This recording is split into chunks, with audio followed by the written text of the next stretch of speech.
Friends welcome to competition time. दोस्तों जैसे कि हम सबको पता है छत्तीसगढ़ राज्य में सीजी व्यापम के द्वारा बहुत ही जल्द महिला पर्यवेक्षक की एग्ज़ाम आयोजित की जाने वाली है। तो दोस्तों इस बात को ध्यान में रखते हुए आज के वीडियो में प्रैक्टिस सेट 5 लेकर आए हैं, जिसमें हम छत्तीसगढ़ सामान्य ज्ञान के कुछ ऐसे प्रश्नों को कवर करने वाले हैं जो कि सीजी व्यापम और सीजी पीएससी के द्वारा काफ़ी बार रिपीट हो चुके हैं। तो दोस्तों इस बात को ध्यान में रखते हुए आज के वीडियो में हम बहुत ही महत्वपूर्ण प्रश्नों को कवर करेंगे। दोस्तों इसके पहले भी मैंने छत्तीसगढ़ विशिष्ट अध्ययन, छत्तीसगढ़ सामान्य ज्ञान, इसके साथ ही प्रैक्टिस सेट 1, 2, 3, 4 बनाकर इस चैनल में अपलोड कर दिए हैं। यदि आपने इस वीडियो को अभी तक नहीं देखा है तो इस वीडियो के आई बटन और इंड स्क्रीन में उन सभी वीडियो का लिंक आपको मिल जाएगा। उन सभी वीडियो को भी आप जरूर देखिए। बहुत ही महत्वपूर्ण प्रश्नों को कवर किया गया है जो कि आपके आने वाले सभी एग्जाम के लिए बहुत ही ज़्यादा इंपॉर्टेंट हो सकते हैं। तो चलिए दोस्तों बिना देरी के आज के वीडियो को हम स्टार्ट करते हैं। प्रश्न नंबर पहला दिया हुआ है, छत्तीसगढ़ के सरगुजा में कौन सी जाति धातु मूर्तिकला का कार्य करती है। यहाँ पर स्पेशली जगह का नाम पूछा गया है। तो छत्तीसगढ़ के सरगुजा जिले में कौन सी जाति द्वारा धातु मूर्तिकला का कार्य किया जाता है। तो इस प्रश्न का राइट आंसर हो जाएगा option number C, Malar. Chhattisgarh के सरगुजा में मलार जाति द्वारा धातु मूर्तिकला का कार्य किया जाता है। तो प्रश्न नंबर पहला का राइट आंसर हो जाएगा ऑप्शन नंबर सी, मलार। प्रश्न नंबर दूसरा दिया हुआ है, साहित्यकार जगन्नाथ प्रसाद भानु की प्रथम कृति थी, तो कौन सी थी। तो इस प्रश्न का राइट आंसर हो जाएगा ऑप्शन नंबर डी, छंद प्रभाकर। साहित्यकार जगन्नाथ प्रसाद भानु की प्रथम कृति ऑप्शन नंबर डी, छंद प्रभाकर थी। तो इस प्रश्न का राइट आंसर हो जाएगा ऑप्शन नंबर डी, छंद प्रभाकर। प्रश्न नंबर 3 दिया हुआ है, छत्तीसगढ़ की लोकगीतों का राजा किस गीत को कहा जाता है। दोस्तों आपको क्वेश्चन बहुत ही ज़्यादा कॉमन लग रहे होंगे, लेकिन ऐसे प्रश्न भी परीक्षा में आते हैं तो आप लोग गलत आंसर टिक करके आ जाते हैं। तो प्रश्न नंबर 3 का राइट आंसर हो जाएगा ऑप्शन नंबर ए, तदरिया।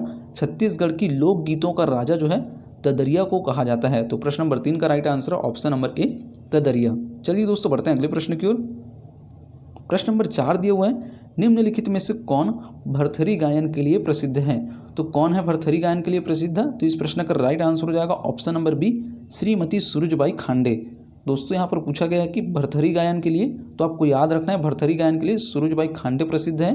और इसके साथ ही यदि प्रश्न परीक्षा में पूछा जाता है कि पंडवानी गायन के लिए कौन प्रसिद्ध है, तो आपको याद रखना है श्रीमती तीजनबाई पंडवानी गायन के लिए प्रसिद्ध हैं। तो यहाँ पर प्रश्न पूछा गया भरथरी गायन के लिए, तो भरथरी गायन के लिए option number B, Shrimati Surajbai Khande हैं। चलिए दोस्तों बढ़ते हैं अगले प्रश्न की ओर।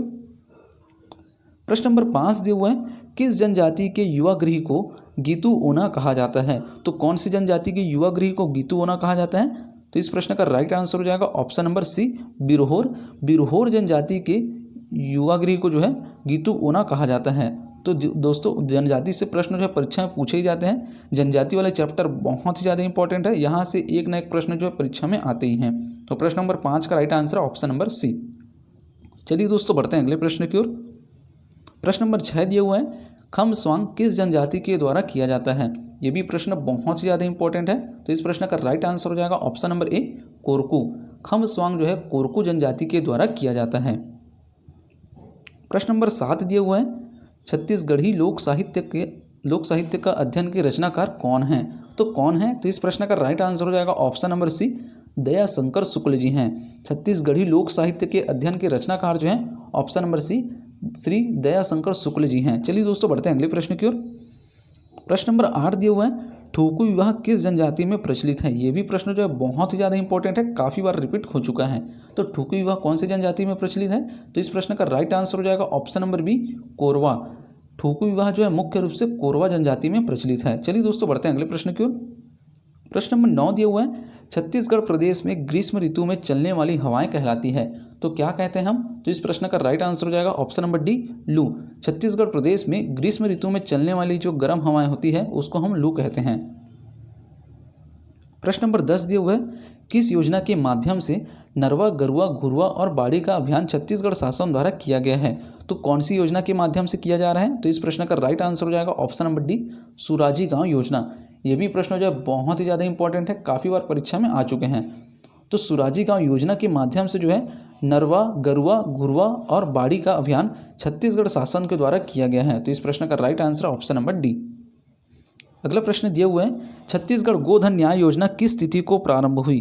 तो कौन सी तिथि को प्रारंभ हुई। तो इस प्रश्न का राइट आंसर हो जाएगा ऑप्शन नंबर सी, 20 जुलाई 2020।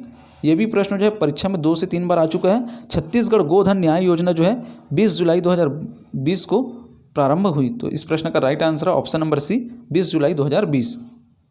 प्रश्न नंबर 12 दिए हुए हैं, छत्तीसगढ़ राज्य को वर्ष 2018-19 में खनिज से कितनी राशि करोड़ रुपए में राजस्व के रूप में प्राप्त हुई। तो इस प्रश्न का राइट आंसर हो जाएगा ऑप्शन नंबर ए, 6110 करोड़ रुपए। छत्तीसगढ़ राज्य को वर्ष 2018-19 में जो है सबसे ज़्यादा राशि 6110 करोड़ रुपए जो है राजस्व के रूप में प्राप्त हुई थी। चलिए दोस्तों बढ़ते हैं अगले प्रश्न की ओर। प्रश्न नंबर 13 दिए हुए हैं, छत्तीसगढ़ में किन हवाओं से वर्षा होती है। तो कौन से हवाओं से वर्षा होती है। तो इस प्रश्न का राइट आंसर हो जाएगा ऑप्शन नंबर बी, दक्षिण पश्चिमी मानसून। छत्तीसगढ़ में जो है मुख्य रूप से दक्षिण पश्चिमी मानसून हवाओं से जो है वर्षा होती है। प्रश्न नंबर अगला दिया हुआ है, बीजापुर जिले में किस समूह की चट्टानें पाई जाती हैं। तो कौन सी समूह की चट्टानें जो है बीजापुर जिले में पाई जाती है। तो इस प्रश्न का राइट आंसर हो जाएगा ऑप्शन नंबर सी, धारवाड़ शैल समूह। बीजापुर जिले में जो है मुख्य रूप से धारवाड़ शैल समूह की चट्टानें पाई जाती है। तो इस प्रश्न का राइट आंसर हो जाएगा ऑप्शन नंबर सी। अगला प्रश्न दिया हुआ है, इकलामा लौह अयस्क क्षेत्र किस जिले में स्थित है। तो कौन से जिले में स्थित है। तो इस प्रश्न का राइट आंसर हो जाएगा ऑप्शन नंबर डी, कबीरधाम, जिसको हम कवर्धा जिला भी कहते हैं। इकलामा लौह अयस्क क्षेत्र जो है कबीरधाम जिले में स्थित है। तो प्रश्न नंबर 15 का राइट आंसर हो जाएगा ऑप्शन नंबर डी, कबीरधाम। इस तरह से दोस्तों आज के वीडियो में हमने छत्तीसगढ़ सामान्य ज्ञान के कुछ महत्वपूर्ण प्रश्नों को कवर किए हैं, जो कि आपके आने वाले सभी एग्जाम के लिए बहुत ही ज़्यादा इंपॉर्टेंट हो सकते हैं। दोस्तों वीडियो अच्छा लगे तो वीडियो को लाइक करें और ज़्यादा से ज़्यादा लोगों में शेयर करें। और अभी तक आपने हमारे चैनल को सब्सक्राइब नहीं किया तो प्लीज़ चैनल को सब्सक्राइब जरूर करें। आने वाले समय में आपको महत्वपूर्ण प्रश्नों की प्रैक्टिस सेट देखने को मिलेगी।